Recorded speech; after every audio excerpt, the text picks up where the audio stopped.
other people in, or? Yeah, if you see someone pop up, but only if it's somebody that you recognize.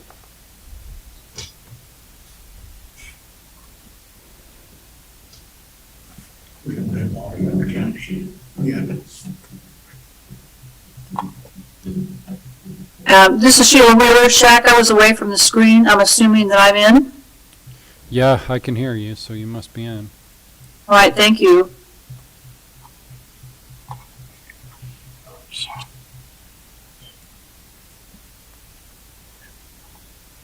Can you guys see the slide deck? Yes. Yes. I can. Okay, sounds good. So are we just, are we going to start from the top here with openings from our commissioners and others, and then we'll move into the slide deck when we're ready? Yes. Where's Montezuma County? We probably just can't see them. Are they blacked out? We're on the shack towers right now. We'll turn it on.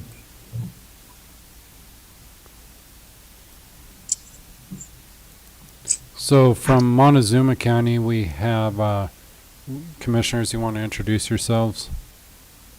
I'll introduce all of us. We have Commissioner Stevenson, Commissioner Lindsay, and Commissioner Candelaria all present in the room.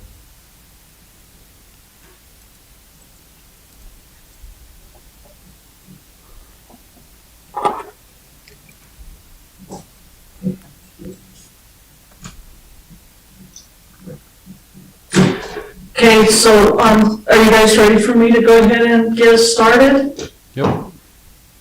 Okay, so good afternoon, you guys. This is Commissioner Julie Keibel, Dolores County Commissioner, and as you guys can see in our room, Floyd Cook is also here. Al Heaton, our local rancher who's worked with us on this from the get-go, is here, and Commissioner Steve Archer is also present. So I'm not trying to sound like tired or worn out, but we have done this presentation a lot in the last 3 days, so I'm just going to try to gather my thoughts and continue to move through speaking in a way so that everybody can understand the importance of this to Dolores County. When I first became a commissioner in 2007 is when the suitable and eligible or eligibility for a wild and scenic came back up, and so we started working on, what we're trying to be proactive with it, because when you read through the language, you could tell that it was something that I always felt could be very detrimental to our agricultural community. It was just concerning that something that you love so much and grew up in, and it was kind of like, I'd say that the Dolores River's our Disneyland, it's our playground, it's just a place steeped in history, like the Bluegrass Festival.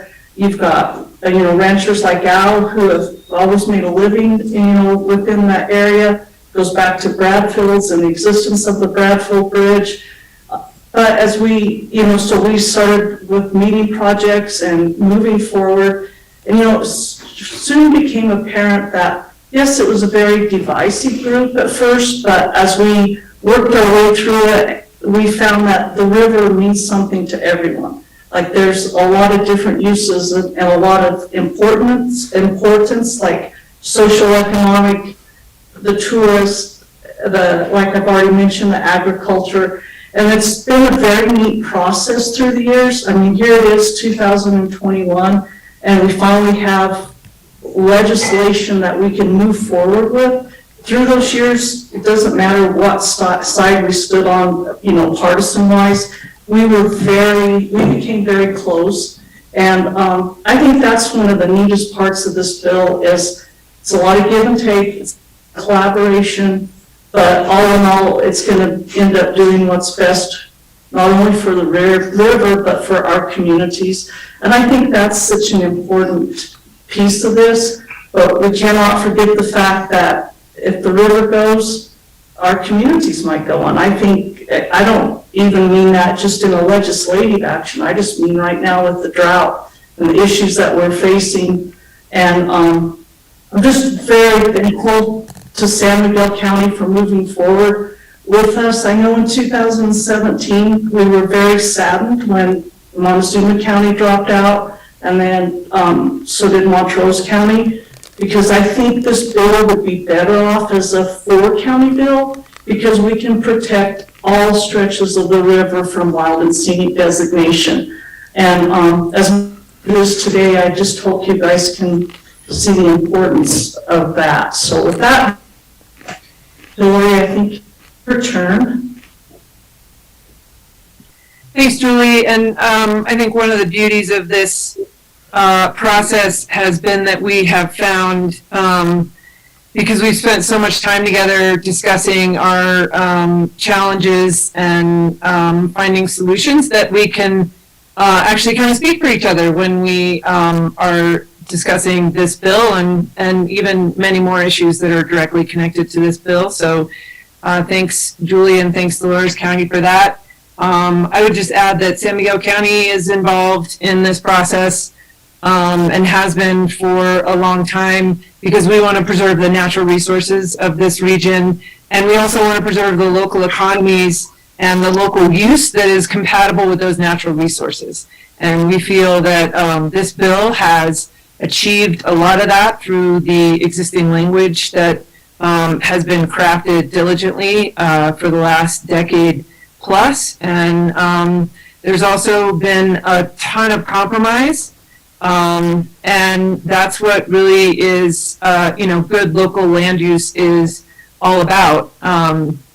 And so enshrining that in this legislation, I think, is really important to move forward in terms of the regional collaborative management of this area in the future. And I would just add, I've shared this with some of you in Montezuma County, that we would welcome you back in this bill. We fully understand and respect that you are, you are the ones who know best for your county and the lands within your county and the values and the uses that you have within your county. So we think that this bill reflects some of those as well. And we were really excited to be here today to share the actual bill language with you. I think, a lot of what has happened in the past is there's been so many different drafts circulating, and those were all working drafts, and that's the way this kind of process works. But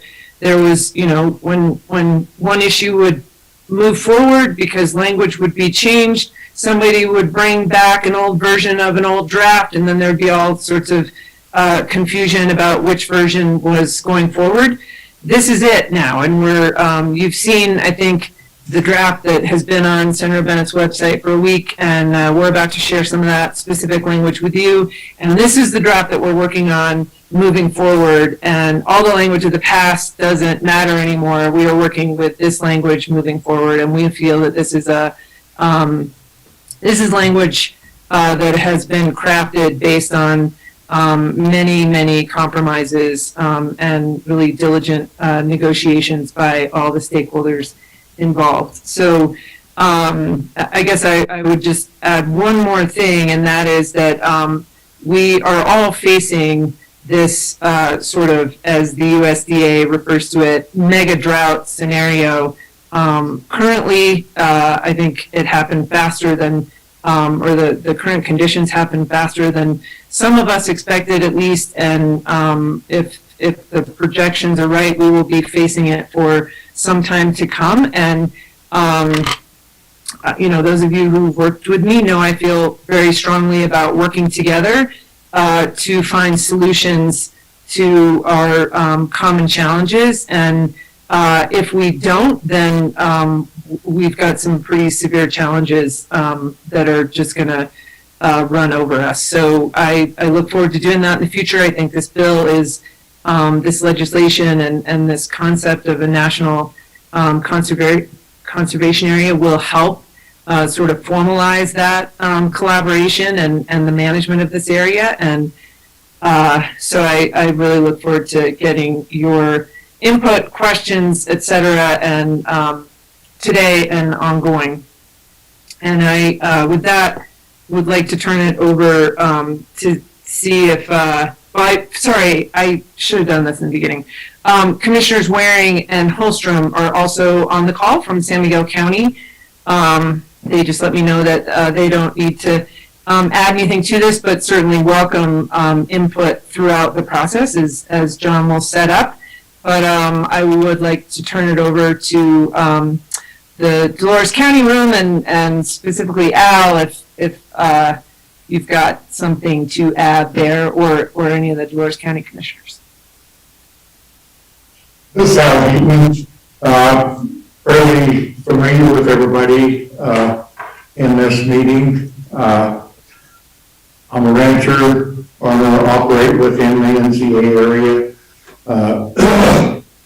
and have been involved in this since representing Dolores County and the government roundtable of the management of this area in 2005, and so I've been involved in this ever since then, and have continued to work with different interests and groups on this, and I'm continuing to appreciate the working relationship that we've had within trying to develop this and come up with something we felt like was far better than a wild and scenic designation, which the river has been eligible and suitable for. And so we're looking for something that is less overreaching and more protective of our water right, private property, roads, all of the values that we have in the water of this area. So anyway, I'll get off and we can get on with the meeting.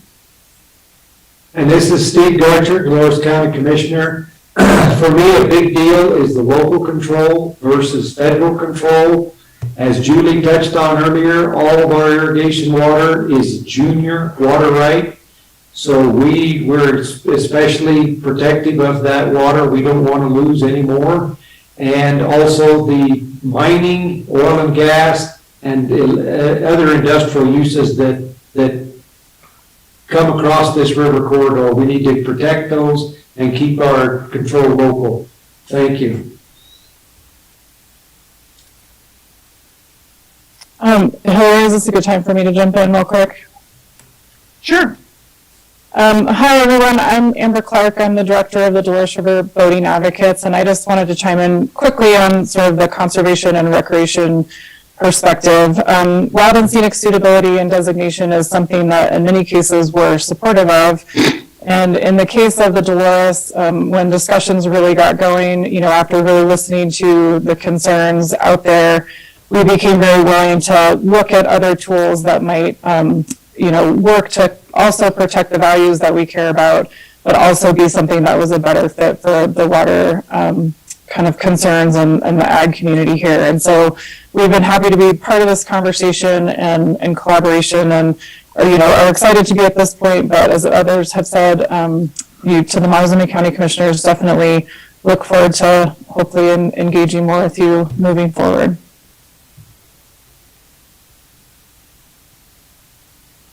Well, I can take it from here unless there's anyone else that wanted to say anything at the outset. But for those who don't know me, I am John Whitney, Western Slope Regional Director for Senator Michael Bennett. And, right at the get-go, I just want to say, I'm going to be going through a series of slides, diving deeper into the legislation, but this is certainly intended to be an interactive conversation. So please, commissioners from Montezuma or anyone else, Jack, feel free to jump in anytime with any questions, thoughts, comments. We can slow things down and dive deeper into the details of any aspect of this presentation.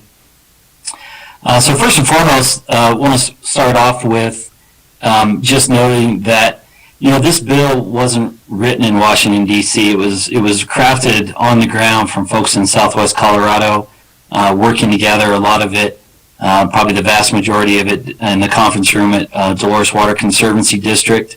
There's been a lot of field tours, a lot of groundwork. Senator Bennett has gotten out on the ground several times to meet with the team that has worked on this bill. Most recently, he was here last summer when he met with the two counties who asked him about moving forward with the two-county bill. So in this age that we're living in, where compromise and collaboration have become more difficult, when a U.S. Senator gets a formal proposal from both a Republican and a Democratic county, who have, successfully bridged that partisan divide and come together to find a good common sense middle ground proposal. That is certainly something that Senator Bennett wants to move forward on and work to implement those agreements in legislation. That is how he likes to do business as the state senior senator, working to help find those middle ground solutions. So he's excited to do this bill. It's really not done for him, but it's just done for the counties and the stakeholders that have come together to do this. And we think we have a good balanced middle ground draft that we're excited to have out on the ground and to share with people. The draft bill is now posted on our website. There is the address there for anyone that doesn't have it. But if you go to that webpage, you will see the text, the map, some summaries of the bill, and most importantly, a forum where people can provide input. We are asking to get everyone's initial comments on the bill into us by October 28th. The discussion and conversation certainly won't stop on the 28th, but we just want to get everyone's initial thoughts so we can start reviewing those and thinking about any minor improvements or tweaks to the bill we need to make. One guarantee I'll make at the outset is we will certainly be making changes to the bill. Don't know what those will be yet, but I've worked on many public land bills for Senator Bennett, and there is always good ideas that comes from the public and other stakeholders when you put a bill out like this for distribution and comment, and we're excited to get those ideas and improve the bill even more. A little bit of background here about how the bill came to be. The really direct event that we can trace this bill to is in 2008, the Dolores River Dialogue answered the call of the Forest Service and the BLM to convene the Lower Dolores Plan Working Group. And that was done to review a pending plan that the Forest Service was working on. And so it was really one of these very broad collaborative community efforts that had about 40 members, all those different interests there from counties to tribal members, ag, conservation, recreation, water districts, etc. And that group really wrestled with the question of, how do we respond to the ongoing and pending suitability of the wild and scenic suitability designation for the Dolores River, which is something that's driven a lot of concern from the water and ag community. So they took a big look at it, spent a lot of time, a lot of presentations, a lot of field trips and deep dives. And what they came up with through a consensus agreement is they wanted to look at drafting federal legislation, an NCA, and they appointed a smaller group called the Legislative Subcommittee to draft that proposal for further vetting. And that is where things really got rolling. Any questions or comments there? None here. If not, I'll dive just a little deeper into a little more expanded timeline, taking it back a little further. A lot of us will remember in 2005, there was the pending resource management plan from the BLM and Forest Service, and that plan had put forth some tentative recommendations for a lot of wild and scenic segments on waterways in southwest Colorado.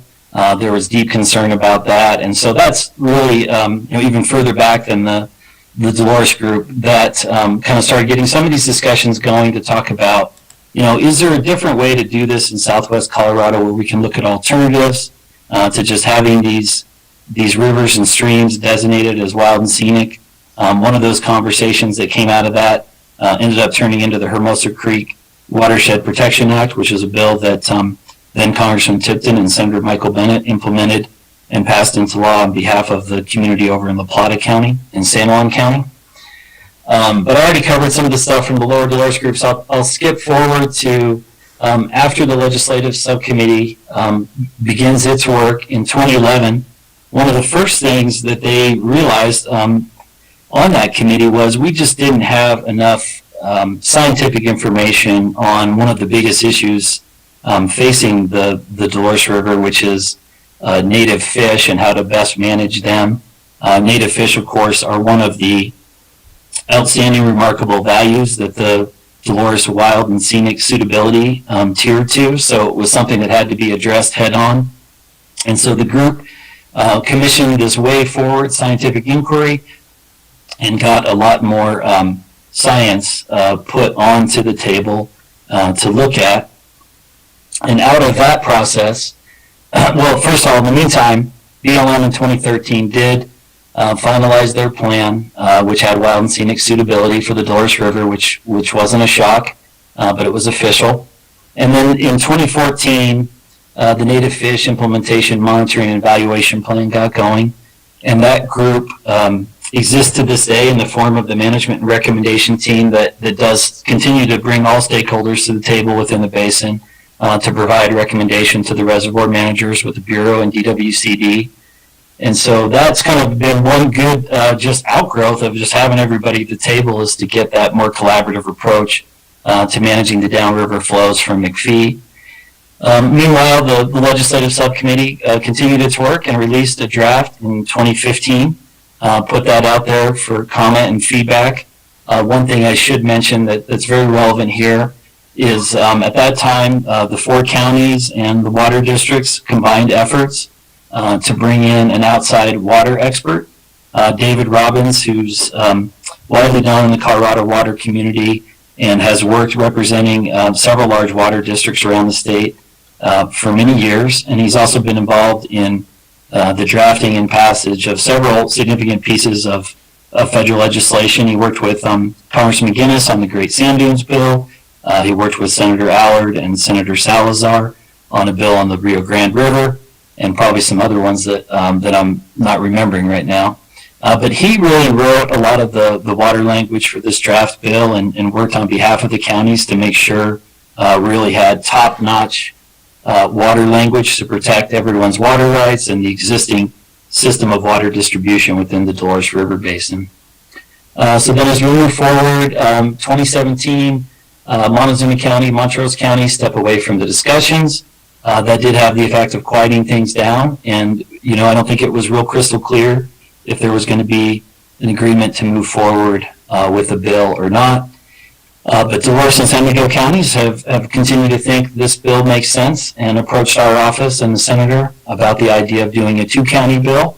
Wasn't sure initially that was going to make sense, but as we've talked about it and worked with other stakeholders, we have indeed decided that makes sense, and here we are with the formal release of the 2-county draft bill for formal public comment. Now, I'm sure I forgot a lot of stuff there, so I'll turn it over to any of the other team members that want to add in to what I may have missed.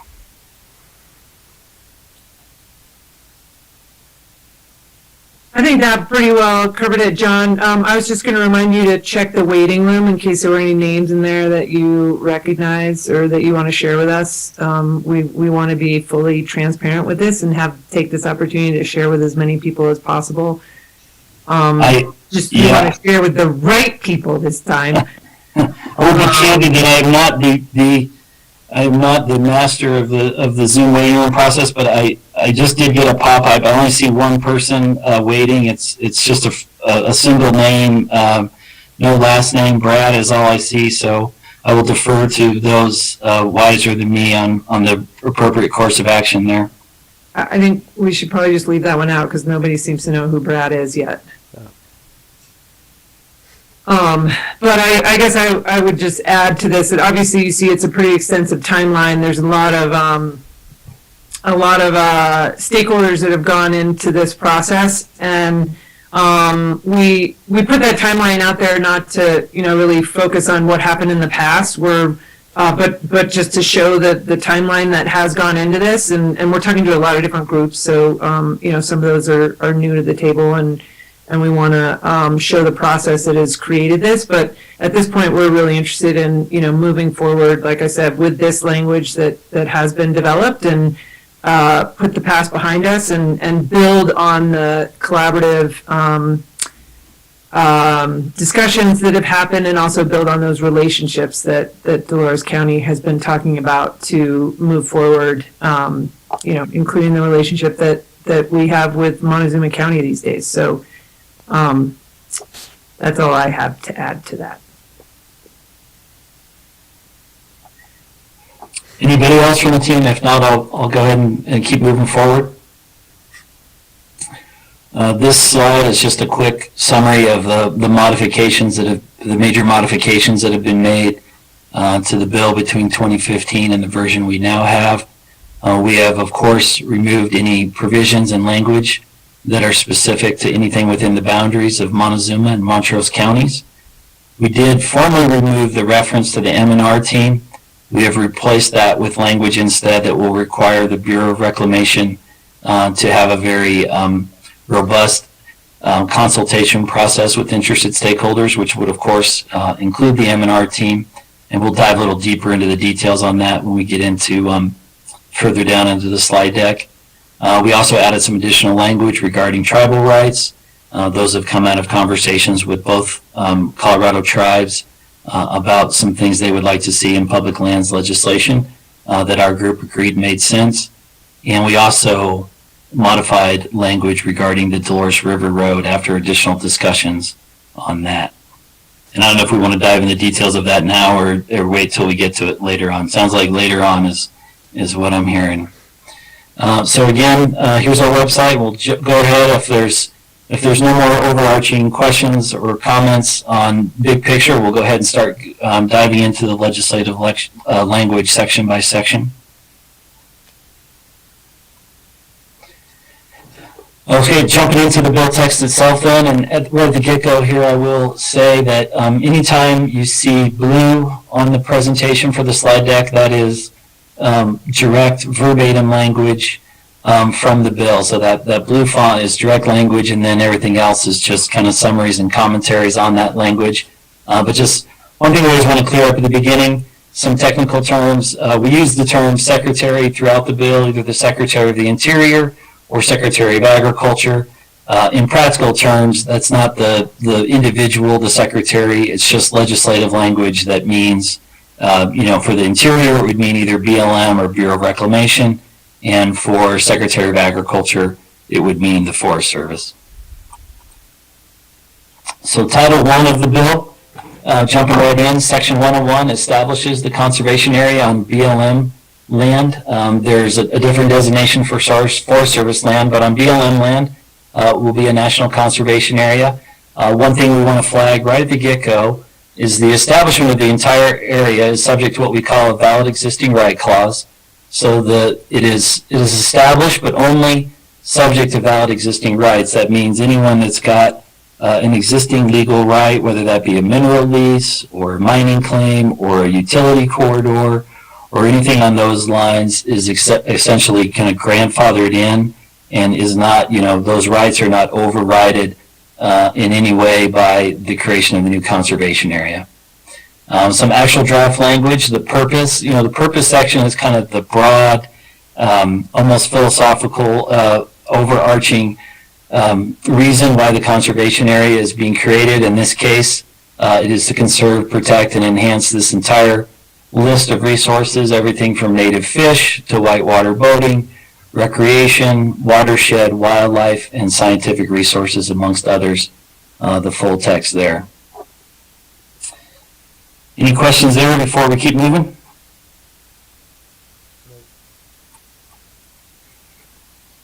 Title I, continuing, Section 102, just, some legalese here, some guidelines and parameters for the bill. And we give direction to BLM, but of course they have to comply with all other laws that are on the books. They have to match the use of the conservation area with the purpose.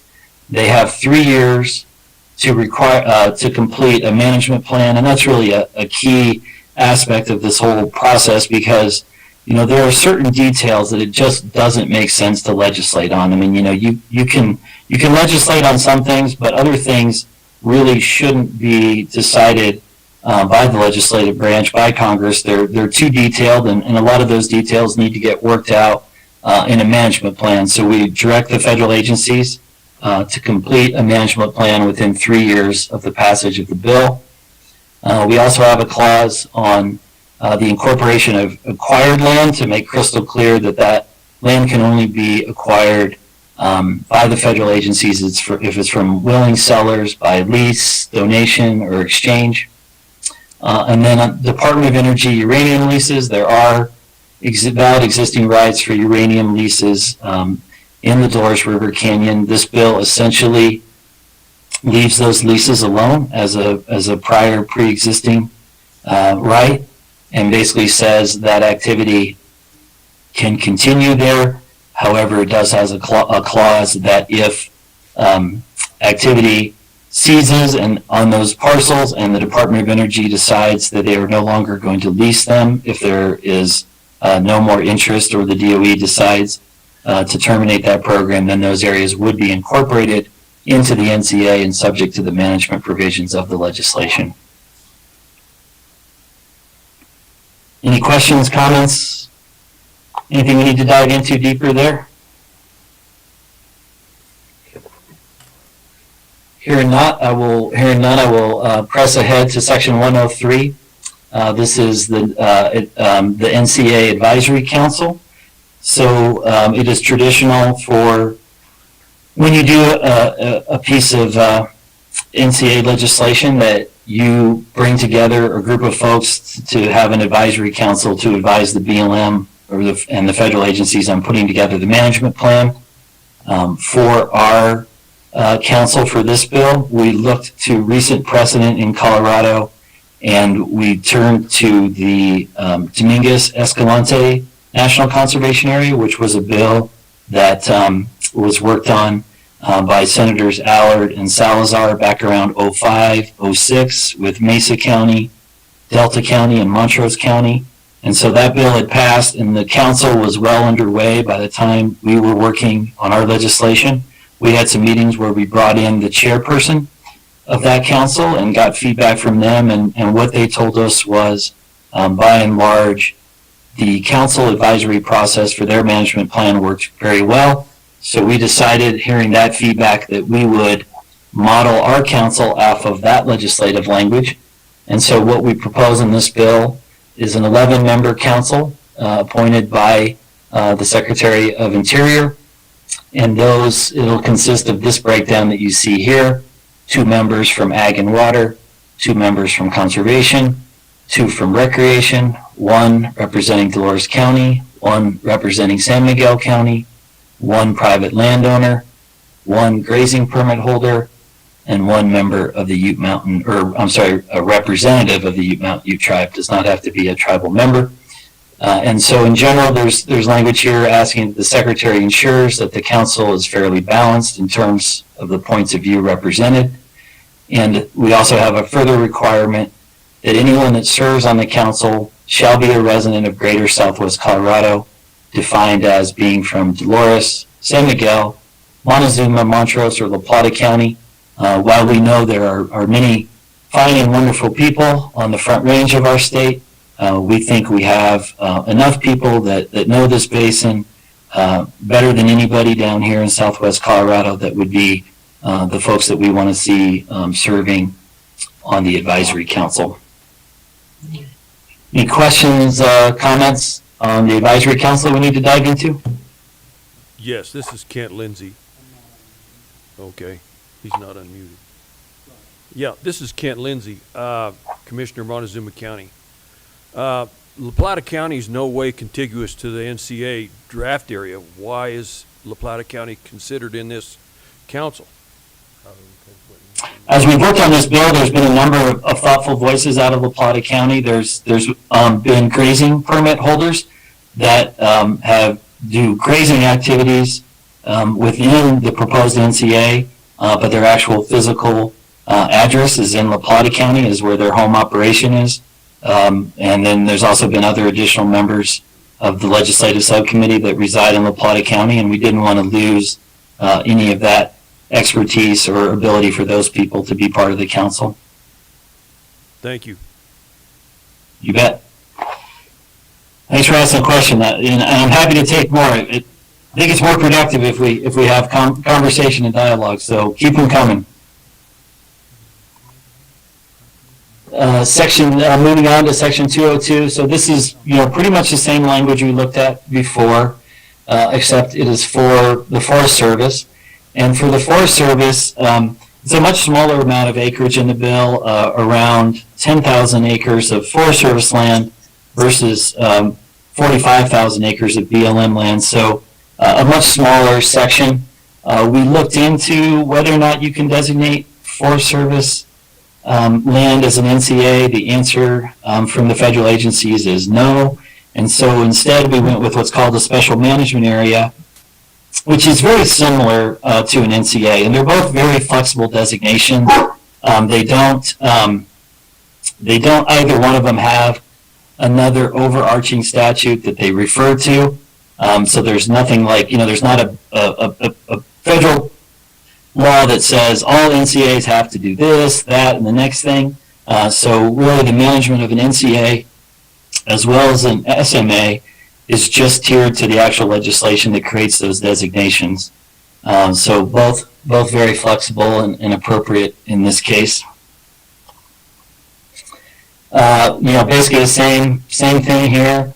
The Forest Service will need to be part of the management plan as well, although the Secretary of Interior, the BLM, will play more of the lead role because they have the vast preponderance of the acreage within the proposed conservation area.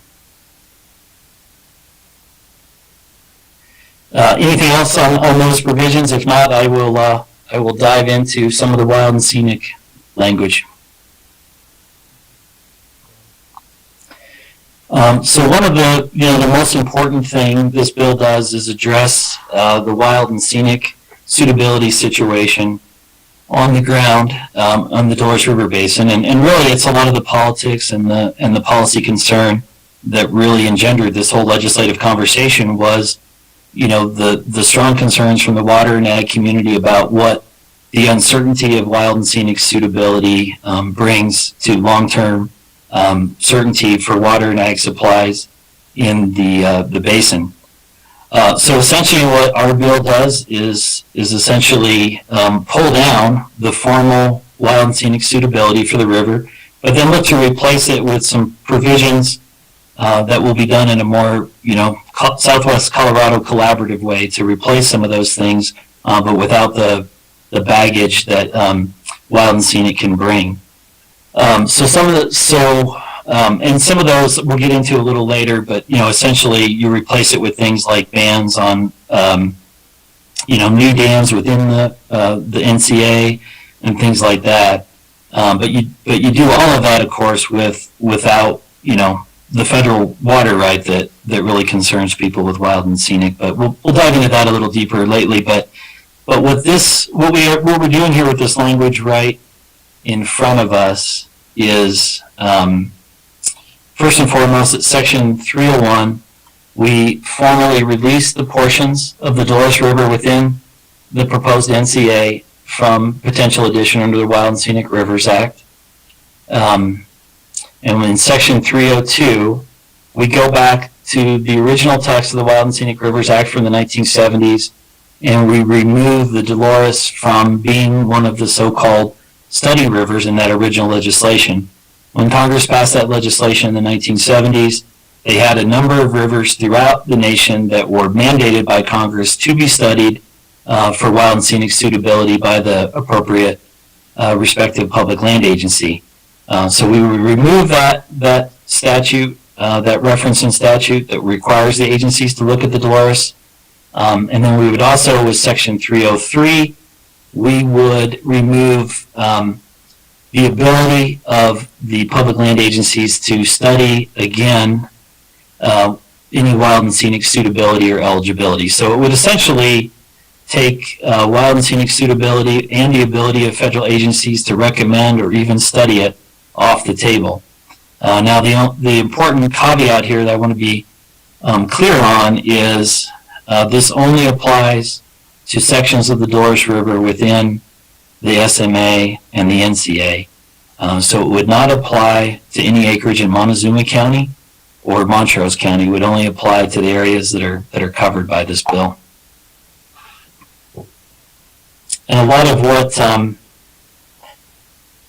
I'll say that for a little bit. But any questions on this wild and scenic component of the bill?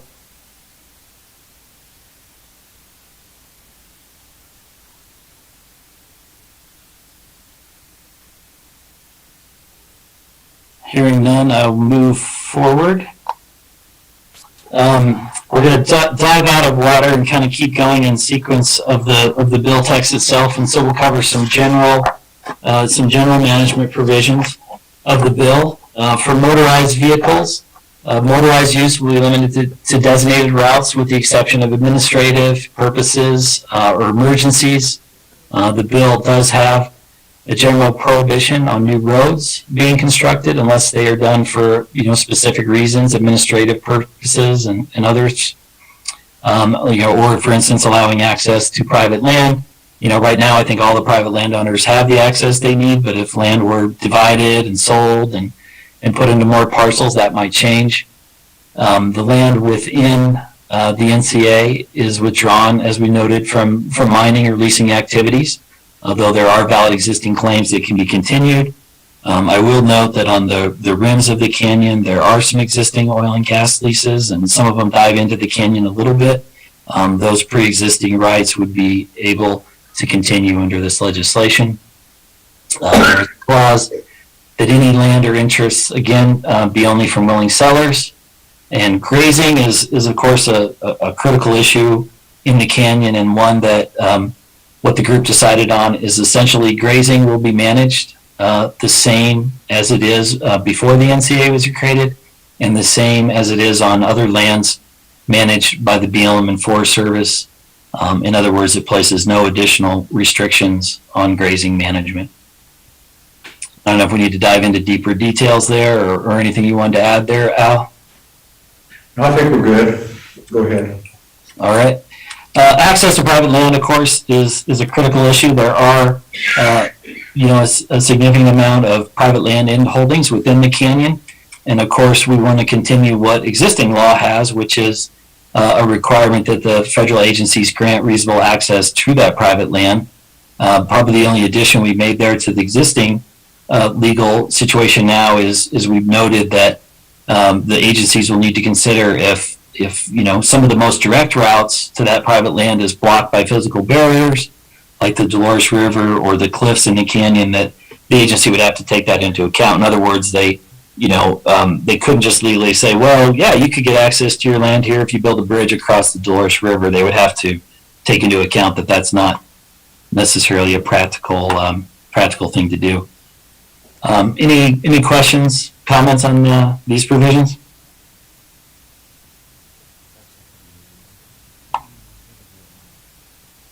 I'll continue on then. We do grant the federal land agencies the ability to lease or acquire easements on private land from those who would like to sell or donate those. That could be in the form of a trail, a travel route, or access for boaters and others to get to the river. We have a clause that authorizes the federal agencies to take any steps they determine necessary to control wildfire, insects, or disease in forests. And then a really crucial component of this legislation that we would like to dive fairly deep into is an area that's called the Ponderosa Gorge. And so the Ponderosa Gorge is that area of the canyon kind of below Bradfield Bridge going down just past the pumps, and it is kind of the wild, deep, steep, roadless country within the canyon. There's been a lot of talk about that piece of land over the years. There is a bill, currently pending in the U.S. House that would designate that area as wilderness. What this group has decided, based on their conversations, is that rather than formally designate that area as wilderness, we would instead agree on a compromise to direct the federal agencies to manage it, to maintain its wilderness character, but without the actual wilderness designation. The thinking is that will give far more flexibility to the public land officials to allow activities there that if it were formally designated wilderness, they would probably have either no choice but to not allow it, or at the very least, there would be a significant more amount of process and review by federal officials. So we think this is a good compromise that makes sense. And I don't know if anyone else from the NCA team wants to shed any additional light on that.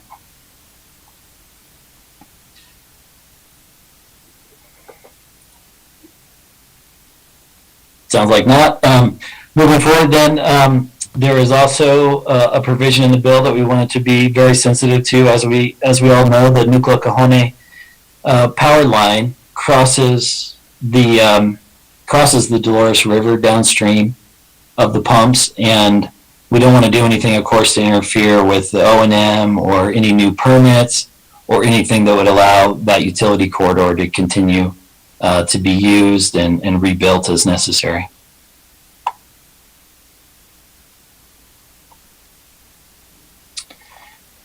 Any questions there? If not, I'll jump back into water rights.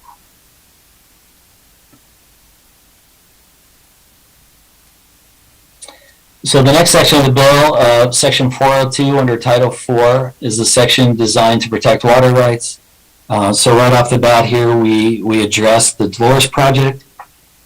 This bill is not attempting to redo or change the authority of who runs McPhee Reservoir and who has jurisdiction there, which is, of course, the Bureau of Reclamation, working with their partner, the Dolores Water Conservancy District.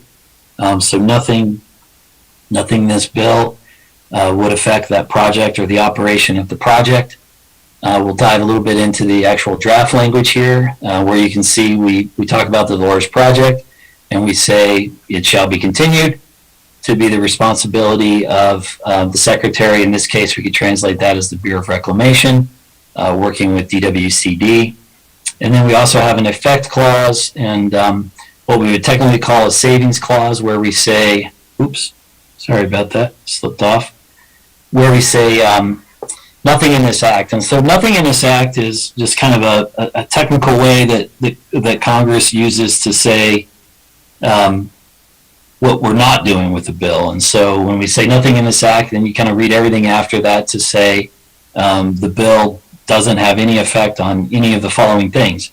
So what we do here is we say this bill is not going to affect any existing reclamation laws, any existing Dolores project water contract, storage contract, any allocation of Dolores project water, and then all the kind of documents and associated with the project, including the 1996 environmental assessment, the operating agreement from 2000, the 1977 reports and environmental impact statements, of course, existing federal law that's applicable here, and the Colorado Ute Indian Water Rights Settlement. So we tried to be very thorough in the list there and basically say we're not altering or changing any of the terms from any of those previous policies.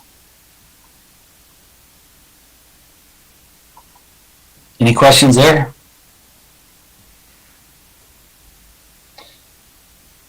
So next we have section 402, which is a section, again, crafted by David Robbins when he did his work on this bill. And it has to do with making sure we're protecting, the existing water use in the basin. So this bill proposes to make no changes to the volume of flows that come out of McPhee Reservoir.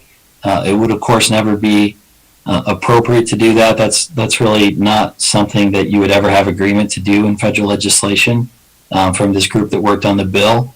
But one of the things we did want to do is just really enshrine existing policy, which is to note that in the management of the flows that you can work collaboratively with local governments and water districts and others, as is happening right now.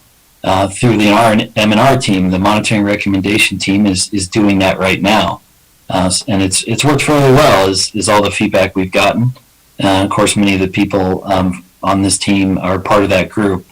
And so what we would do here is just enshrine that in law and direct the Bureau of Reclamation to continue that consultation and collaboration as they continue to manage flows below McPhee Dam. We would also, and this would be something new, we would just require the Bureau of Reclamation to issue an annual report of any progress that's being made through that process for conservation, protection, and enhancement of native fish in the Dolores River, which is what that flow management is designed to improve. And one of the biggest things I learned through my years working on this legislation is how strong the concern was that if from water leaders and others in the basin that if we didn't start getting ahead of the fish issue, it would come back to haunt us in the long run. And so people really want to take a proactive approach to manage for those native fish to help them thrive to the greatest extent possible with the existing flow and the water that is currently allocated to them. And the hope there is to really avoid the kind of situation you see in places like the Klamath Basin that we talked about a lot, where you have fish that are listed on the Endangered Species Act, and really that is what that basin is now managed for. The timing of releases and the use of water is no longer primarily driven by getting water out onto ag production. It is used primarily to bolster the declining population of endangered fish.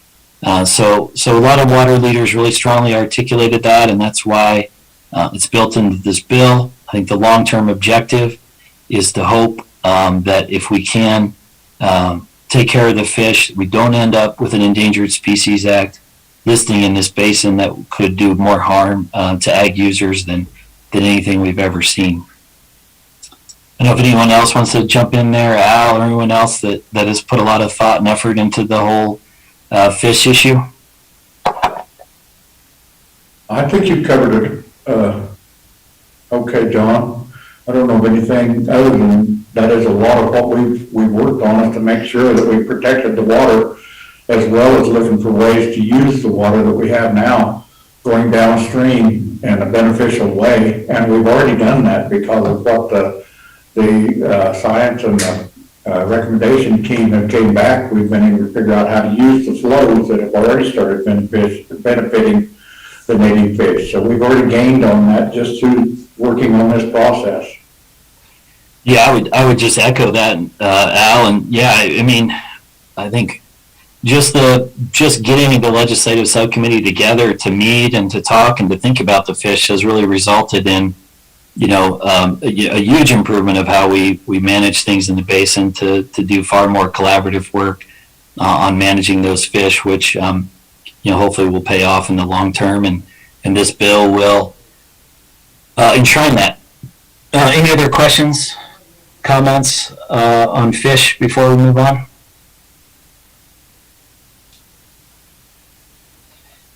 So I'll move on to section 402, and what this section does is require the federal agencies to look at the impacts of any large-scale development outside of the conservation area or the SMA. So essentially that would be primarily upriver.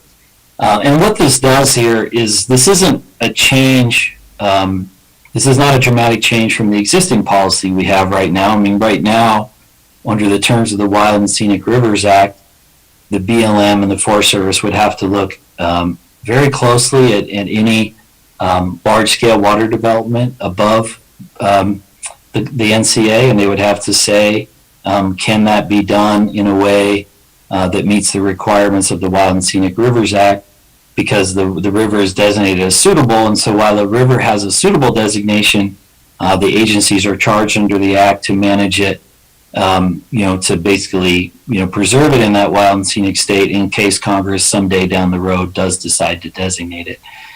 So right now we already have that policy in place, and what this would do is replace it with what we think is a better way to do it, and just say that any large scale development of water outside the NCA that they would have to look at and see if it would unreasonably diminish the recreation or the resources of the NCA. So again, the feds would be charged with looking closely at any large scale water development and running it through a screening, but we think this is a better way to do it than under the Wild and Scenic Rivers Act. Any questions there? If not, I will move on to the language on dams in the actual covered land, which would be inside the NCA or the SMA. So there would be no large new dams allowed within the NCA or SMA. This does not apply to small diversion dams, stock ponds, minor water developments or maintenance of existing structures, but it would ban the construction of new large dams within the NCA. Hey, John, what's considered a large dam and what's If considered no a... questions, I will move on to some other language designed to protect existing water rights. Section 402F of the draft has language that says, again, a savings clause that says nothing in this act affects any existing water resource facilities. You know, it's not the intent of this bill to do anything that would put a finger on the existing, complex network of water infrastructure that moves water from McPhee and around the basin. So the bill very clearly says nothing in the act affects any of that water infrastructure, and we tried to define that very broadly, everything from canals, aqueducts, pipelines, wells, reservoirs, etc., even, related facilities, including power lines.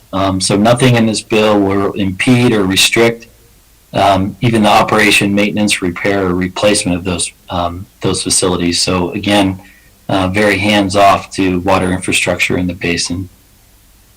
Hey, John, I had a question. It's kind of on the last slide. I couldn't unmute quick enough. But what's the delineation between a small dam and a large dam? Is there a quantity of volume of water, or how is that specifically delineated? Yeah, right now you can see the draft language there that we have, and we specifically just say a minor water development. But we've gotten feedback this week that that might be one place that we need to consider kind of sharpening the legislative language. So we may indeed decide we need to define that better. We've heard that feedback from some other folks this week, and I think that is something we plan to look into. Now, that can be a challenge to figure out exactly how do you define it. What's the difference between a small dam and a big dam? I think we kind of inherently know what that looks like. A big dam is like McPhee, and a little dam is, more like a little roller dam or diversion dam. But I do think we may have some work ahead of us to define that better, and I think that's one of the good suggestions we've heard so far in this process. Okay, thank you. You bet. Let's see here. I think we were at 402. So 402 is again additional language to protect existing water rights. So again, we use that savings clause language. Nothing in this act affects, and so essentially, no impact whatsoever from the bill for any water right decreed under the laws of the state that exist on the date of enactment. No effect on any use, allocation, ownership of any water or water right, including conditional water rights, including any water right held by the United States. No impact on any interstate water compact. No change to state jurisdiction over water law and water rights, and nothing in this bill imposes any mandatory stream flow requirement or any federal water quality standard within or upstream of the NCA that is more restrictive than what we already have. And nothing constitutes, of course, the creation of any federal water right. And we specifically say there express or implied. And of course, it's important to say implied because sometimes the courts have interpreted vagueness from federal policy to say, well, we read into this an implied water right, and that of course happened on the main stem of the Gunnison River, the Black Canyon National Park, when Herbert Hoover used the Antiquities Act to create the park in the 20s. It didn't explicitly say there was a water right, but courts later held that there was an implied water right, and that, of course, had to be dealt with at great length in the modern era. So we're very careful there to learn from history and not even imply a federal water right. Because water rights, of course, so significant, I want to pause there just to see if we need to dive any deeper into that with any questions.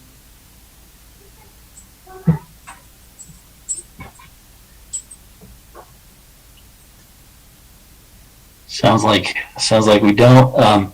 I'll press forward then to section 404. Just a summary of the tribal rights and traditional uses covered in the bill. Nothing in the act will affect the treaty rights of any tribe. Specifically, we mentioned the agreement of September 13th, 1873, better known as Brno Agreement. There are areas within this bill that are within Brno treaty hunting rights or agreement rights from that both Colorado Ute tribes use extensively. So we of course don't want to have any negative impact there. So we just make crystal clear we're not changing anything there. We also have language here that directs the federal agencies to allow for this area to be continued to be used by tribes for traditional ceremonies or as a source for traditional plants and other materials. And here is the current map taken from our website. And you'll see that on the southern boundary, the NCA is defined as ending at the Montezuma County line. On the northern boundary, it ends at the Montrose County line. And everything in this cross-hatching is the Ponderosa Gorge that we talked about earlier. And then most of the stuff downriver, of course, is NCA, and the SMA portion is on the east side of the river where the San Juan National Forest administers the public land. Any questions about the map? John, this is Jeff Christensen again. I've got a quick question. From that scale, is the eastern boundary of that roadless area as it goes, between Dove Creek pumps and wherever it ends up there on the north, is that eastern boundary the road, the river road, or is it the river? It depends on exactly which. Sorry. I didn't mean eastern boundary. I meant western boundary. The western boundary. I got you. I knew that's what you meant. In some cases, it is the river. In some cases, it is the road, and in some cases, it is the canyon rim. So if you're going south of the pumps, you'll see that the Ponderosa Gorge area is on both sides of the river for that significant segment through the main portion of the Ponderosa Gorge where there's no roads. Right. Yeah, and it's really from the pumps north that I was curious, because there's vehicle access that occurs between the road and the river to dispersed campsites. Of course, for emergency access, which would be exempted under the language you have up there under roads and whatnot. But I was just curious if that boundary then would negate vehicle access to those dispersed campsites between the river and the road north of Dove Creek pumps.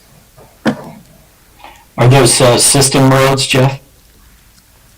We've inventoried them. We have not designated anything up there yet. Yeah, well, I mean, that'd probably be something that would be addressed in the management plan.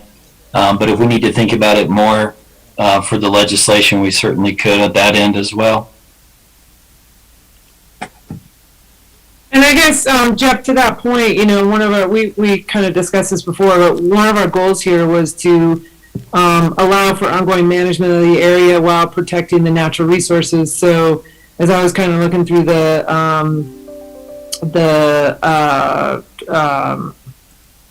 travel management inventory for Region 2, I was thinking through that, and we've pulled up that map a couple times in this process over the last couple of years. So we didn't want to circumvent travel management planning. We just wanted it to be done in a way that respected the values, that have been carefully crafted in the bill. So whatever you can do to help us get there and make sure that is clear in the bill would be helpful. Yeah.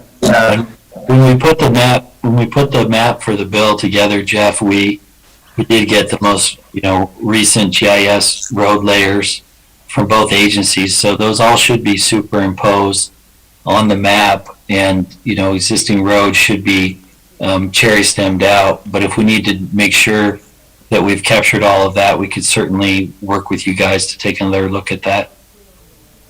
Yeah, depending on your goals and desires, it would certainly make sense to look at that closely. I know our OHV seasonal in the last couple of years has been tasked with helping us find some of those dispersed campsites throughout all of travel area too, including the Dolores River there, and things that may or may not have been found in 2014 because they were overgrown or meadows or whatnot before we had some good boating seasons that may or may not have been caught back in 2014.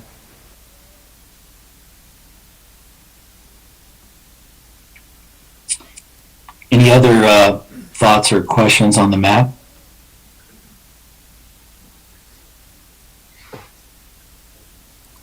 If not, I'll move to wrap up the deck presentation. So moving forward, where we stand now, again, we'd love to get everyone's initial comments by October 28th. There's my phone number if folks need to get in touch with me directly. I'm always happy to have a one-on-one or a smaller conversation, and sometimes it's easier to dive into details that way. I know, of course, any member of the NCA team from both counties is also happy to do that. We will plan to review all the input and comments on the bill, and our hope is that we can have the bill ready for formal introduction in the United States Senate by the end of the year. That's not an ironclad deadline. It's an objective, and we hope to be able to do that. But in our office and Senator Bennett, and the way he operates, we always are going to take the time to have the conversations we need to resolve any lingering questions. That said, that will be balanced against the fact that Senator Bennett has given a commitment to Dolores and San Miguel County that he will get this bill introduced on their behalf. So we are going to do everything we can to get it introduced, and happy to continue to work with all of you on that process. Open it up for questions, and we'll end here with another picture of the Dolores River Canyon. One thing, John, I want to bring forward is the fact that we would like to see Montezuma County come back into this process. We think that it could be very important for the county and for the process and for the bill, and it create a greater success, I think, because of the extent of the area that it would include from Montezuma and Montrose to come back in. I think it would secure our water and water rights and protect from wild and scenic greater. So we would encourage thought and hope that Montezuma County would come back on board with us.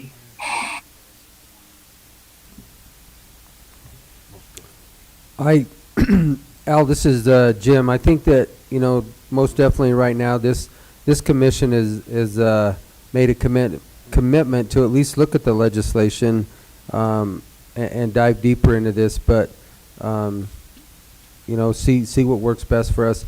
Obviously, Montezuma County holds the large dam and all the water that flows north through your counties, but what's really affected is only about 6 or 7 miles of that valley within our county, and then it mostly goes into Dolores and San Miguel and then into Montrose. So we are committed. We're gonna look at it. We're gonna dissect it.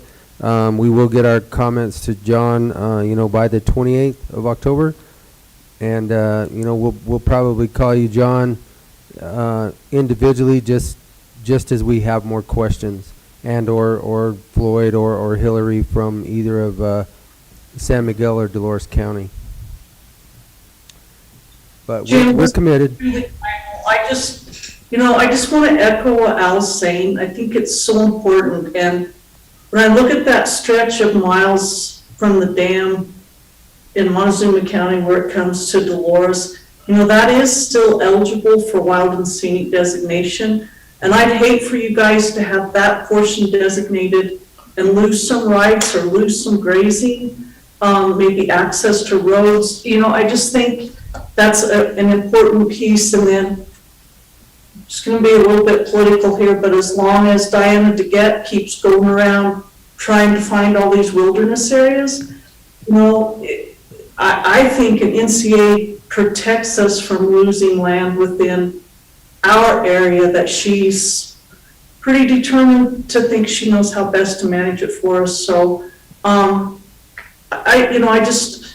really just encourage you guys to think through, some of those issues as you're going through this. And, I just look forward to rebuilding our board's relationships. Like right now, it's very enjoyable to get hold of Hillary or any one of the board members in San Miguel County when we have issues and work on them. And, we all share all that common problems. And I just think a three-party bill, or I'd like to see it back to the original four-party bill, but we'll see as we move forward. This is Steve, and guys, I agree with Al and Julie. I think they've made good points. And just look at it this way, if that 6 or 7 miles got declared wild and scenic, and then that water right got adjudicated to that, or allocated to that water right, that would devastate everybody using water out of McPhee. This is Joel Stevenson, Montezuma County Commissioner. John, I was wanting to ask you, what would happen if Montrose County doesn't come into this and they get designated wild and scenic? What is the chances of Congress overriding this NCA and just making it wild and scenic anyway? You mean overriding the NCA designation that removed wild and scenic? Yes. Yeah, in practical terms, I would say I don't think there's a chance of that. I mean, of course, this Congress cannot prohibit a future Congress from doing something, but I would say that, when you have these landscapes that have kind of a great attraction and appeal to people, that are near and dear to people's hearts, when Congress kind of comes in and says, all right, this is what we're going to do in this area, that usually sticks. That's not always the case, but that primarily is what happens. So, I mean, I think, if Congress came in and said, look, we're going to do an NCA in this basin, and this is what we're doing, I think that that is what would stick in future decades. But I can't make an ironclad guarantee, because, a future Congress could reach a different decision. I think public land law history teaches us that when a decision is made and Congress comes in and weighs in and says this will be federal law and policy in this area, that tends to prevail over the coming decades. Okay, thank you. And I'll just add that we, as has been mentioned, we have met with several groups so far. Did I mention the list to you guys, or was that a different meeting? You did not mention it this time, I don't think, Hillary. Okay, thanks. So we met with Southwest Water Conservation District, with DWCD, with MBI, with the BLM. Thanks, Connie, and Jeff for being here. We just met with BLM State and other federal agencies, Forest Service and Bureau of Rec. Who am I forgetting, guys? Oh, and we met with Congresswoman Bobert's staff this morning, with 3 members of her staff, and that was a really productive conversation, I felt. Some of us have a good working relationship with Jeff Smalls, who is her chief of staff, and really appreciated the time and opportunity, and he asked a lot of great questions, and is really familiar with public land use, not as familiar with the River Canyon itself, so we offered a tour of the River Canyon at some point, and we were very direct, just as the Dolores County was with you all. We asked for the Congresswoman's support and potentially for her to introduce a companion bill in the House, and Jeff Jeff said that they would work on that. That he recognized that there was a very diligent effort to build compromise and build local land use needs into this bill, and was actually very complimentary, along with asking some really good, detailed, tough questions.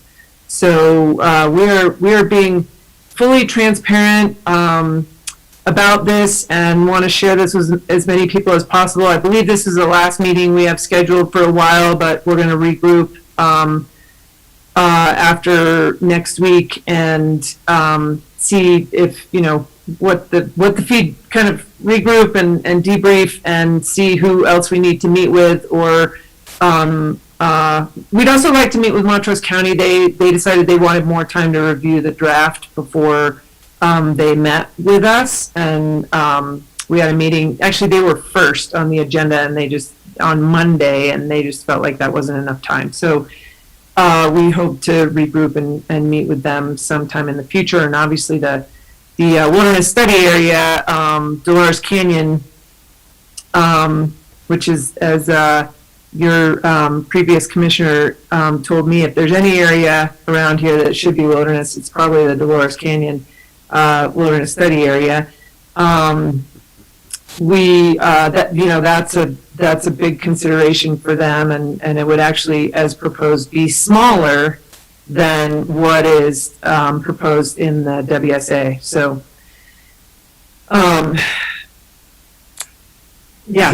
that's where we're at.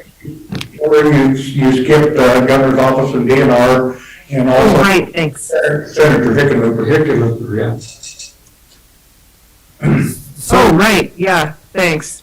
Actually, I have a real quick question, Hillary, and I don't know if you can answer this or not, but where what was the feeling from MVIC that, obviously they're here in our county, what, as far as water that's utilized in this county, what was their stance?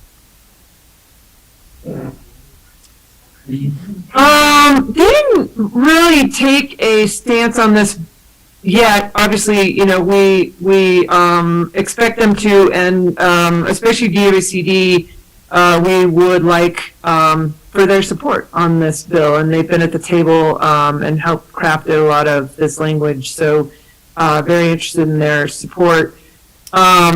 They did ask some specifics about that, and John, maybe you have your notes on this too. They asked specifics about the water agreements, and if it was a complete list, and they were going to look into that. The Dolores project is called out, and the treaty is called out, and several other water agreements. They wanted to know if that was a comprehensive list. I think that the Legislative Council worked with John to try to make that a comprehensive list, but they're going to check that out. Don is here, Don Schwint, and he had some comments as well, and I don't want to put words in his mouth.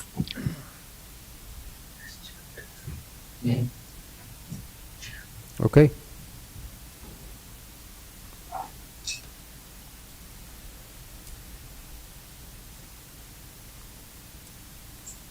Anything else, guys?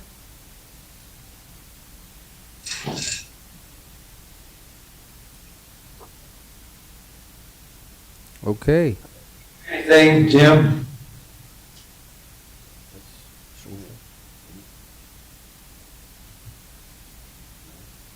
Thanks for meeting with us.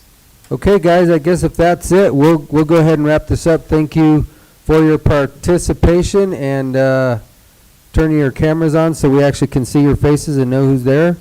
And we'll catch up to you guys later on. Thank you again. Thank you, everyone. Hopefully we won't. Thanks, everybody. Glitches. Appreciate your time. Guys, yeah,